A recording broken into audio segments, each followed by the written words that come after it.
नेयं गामश्वं पुरुषाणहम् अश्वपूर्वां रथमध्यामस्ति राधः प्रबोधिनीं श्रियं देवी मुपह्वये श्रीर्मा देवीर्षतां कांसोऽस्मितां हिरण्यः प्राकारामार्द्राञ्जलन्तीम तृप्तान् दर्पयन्तीं पद्मे स्थितां पद्मवर्णां तवामिहो बह्वये श्रियं चन्द्रां प्रभासाम यशसाज्वलन्तीं श्रियन्लोके देवजुष्ठामुदारां तां पद्मिनीमीं शरणमहं प्रपद्ये सुतरसि तरसे लक्ष्मीर्मेनस्यतान्दवामृणे आदित्यवर्णे तपसोऽधिजातो वनस्पतिस्तव वृक्षोतबिल्वः तस्य फलानि तपसा नुदन्तु मायान्तरायाश्च बाह्या अलक्ष्मीः उपैतु मां देवसखः कीर्तिश्च मुनिना सह प्रादुर्भूतोऽस्मि राष्ट्रेऽस्मिन् कीर्तिमृद्धिं दधातु मे क्षुत्यवासामलान् ज्येष्ठां लक्ष्मीर्नाशयाम्यहम् अभूतिमसमृद्धिं च सर्वान्निर्णुध मे गृहात् गन्धद्वारान्ध्राधनुषान्नित्यपुष्टाङ्गरीषिणीम् ॐ ऐं क्लीं सौः जनन्यै नमः ॐ ऐं क्लीं सौः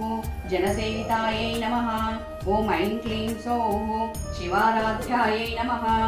ॐ ऐं क्लीं सौः शिवार्धाग्न्यै नमः ॐ ऐं क्लीं सौः सञ्जन्मङ्गिरमण्डितायै नमः ॐ ऐं क्लीं सौः विपञ्चकलनिर्वाणविमोहित जगत्त्रयायै नमः ॐ ऐं क्लीं सौः भैरवप्रेमनिलयायै नमः ॐ ऐं क्लीं सौः भैरव्यै नमः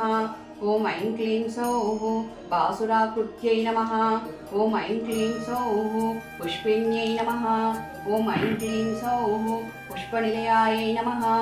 ॐ ऐं क्लीं सौः पुण्यश्रवणकीर्तनायै नमः तो सह वीर्यं करवावहै तेजस्विनावधे तपस्तु भाविद्विषावहै ॐ शान्तिः मेधादेवे जुषमानानागाद्विश्वाजय भद्रासु मनस्यमाना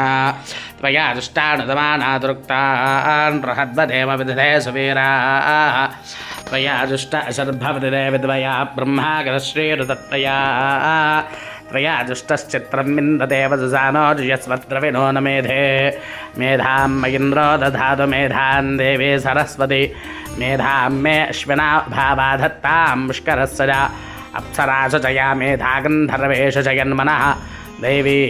मेधा सरस्वती सामा मेधा सुरभिर्जुषदागुत्स्व